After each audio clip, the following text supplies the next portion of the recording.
Hello' everyone, এয়া পূজা ভাগ লৈ আহিছোঁ আৰু গোপেশ্বৰ দেৱালয়লৈ আহিছোঁ। যিহেতুকে আমাৰ ঘৰৰ পৰিয়ালৰ মানুহখিনি গোটেইখিনি আহিছে, বংশ পৰিয়ালৰ খুৰীহঁত আহিছে, খুৰী বোৱাৰীহঁত আহিছে আৰু বহুত মানুহ আহিছে আমাৰ লগত। আমি যিহেতুকে আমি একেলগে গৈছোঁ আৰু বছৰত এবাৰ হ'লেও আমি মন্দিৰলৈ যাওঁ মাহৰ লাষ্টত, বছৰৰ লাষ্টত। কিন্তু আজিও গ'লোঁ, আজি যিহেতুকে 30 ডিচেম্বৰ সেয়ে গ'লোঁ। আৰু এয়া হনুমান মন্দিৰ আমাৰ আগতে নাছিলে হনুমানটো, এতিয়া বৈষ্ণোদেৱীৰ ওচৰত কোপেশ্বৰ দেৱালয়ত তেনেকৈ হনুমান মন্দিৰ এটা স্থাপন কৰিছে। যিহেতুকে মই মঙলবাৰে অন্য এটা মন্দিৰলৈ যাওঁ, সেয়ে ভাবিছোঁ আজি কোপেশ্বৰলৈ যাই হনুমানক পূজা কৰিম বুলি। মই এয়া হনুমানত প্ৰথম মই সোমালোঁ। আমাৰ খুৰীহঁতে বেলেগ মন্দিৰত থাপনাত দিব গৈছে। যিহেতুকে মই মঙলবাৰে যাওঁৱে হনুমান মন্দিৰত, গতিকে মই পোনে আহি হনুমানতে এনেকৈ পূজা দিব আহিছোঁ।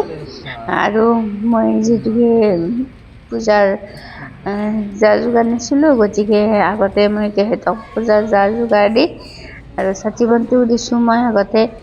ইয়াৰ পিছত তাত দি আহি ইয়াতে আছে শিৱ মন্দিৰ আৰু ইয়াতে আছে গহ্বৰ। ইয়াতে চাকি বন্তি জ্বলাই আৰু ইফালে গহ্বৰ আৰু সৰু ল'ৰা ছোৱালীক ভিতৰৰ ফালে যাব নিদিয়ে আৰু খুব ভাল লগা পৰিৱেশ।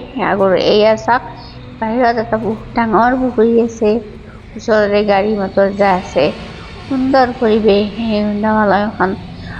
যিহেতুকে বছৰত এবাৰ হ'লেও আমি যাওঁ, গতিকে এইবাৰো মিছ নকৰিলোঁ, গ'লোঁ। আৰু এয়া আমাৰ খুৰীহঁত বোৱাৰীহঁত গোটেইখিনি আছে আৰু বেছি দেৰি নহ'ল। যিহেতুকে ইমানে ঠাণ্ডা বতৰ, ইমানে সেৰেঙা, বহুত ঠাণ্ডা পৰিছে এইকেইদিন।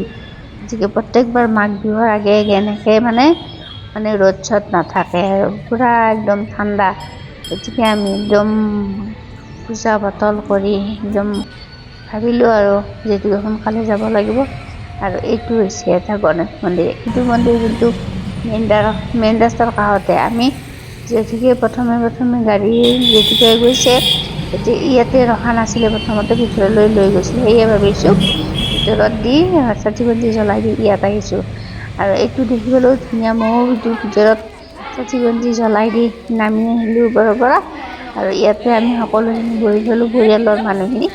আজি বেছি মানুহ অহা নাই, যাত্ৰী, গতিকে আমি পৰিয়ালৰ মানুহখিনি ইয়াতে বহিলোঁ আৰু বেলেগ মানুহ আহিছে সিফালে।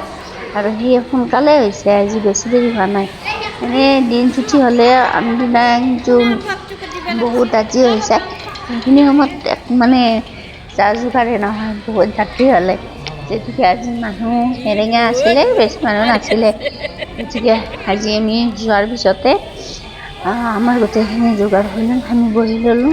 খাবৰ কাৰণে প্ৰসাদ দি গৈছে আমাক পূজাৰীয়ে। যিহেতুকে আমি ভাত খাব বহিছোঁ, ভোগ খাব বহিছোঁ, গতিকে প্ৰসাদো দি গ'ল। প্ৰসাদ দিয়াৰ পিছতে আমাক ভাত দিলে। যিহেতুকে আমি ভালে পালোঁ, যিহেতুকে ৰ'দ নাই, ঠাণ্ডা বতৰ, গতিকে এনেকৈ প্ৰসাদ খালোঁ গোটেইখিনি। মাজে এনেকৈ মন্দিৰলৈ যাওঁ কেতিয়াবা বহুত ভাল লাগে লগে ভাগে গ'লে। আৰু সেয়া গোপেশ্বৰ দেৱালৰ ভোগ খাবৰ কাৰণে মানুহে ইমান ভাল পায়, ইমান হেঁপাহ। দালিতে গোটেই মাটিমাহৰ দালিতে গোটেইখিনি একেবাৰে মিক্স কৰি দিয়ে, খুব ভাল লাগে খাই। আৰু সেয়ে আমি খাই লৈ উঠি এয়া যাত্ৰা কৰিলোঁ। যিহেতুকে আমাৰ ঘৰৰ পৰা আৰু দেৱালয়খন বেছি দূৰ নহয়, আৰু 3 কিলোমিটাৰ মান হ'ব। গতিকে আমি আহিলোঁ দেই। আৰু আপোনালোক আছে কেনেকুৱা পালে জনাবচোন দেই। ভাল পালে লাইক কৰিব, কমেণ্ট কৰিব, ছাবস্ক্ৰাইব কৰিব।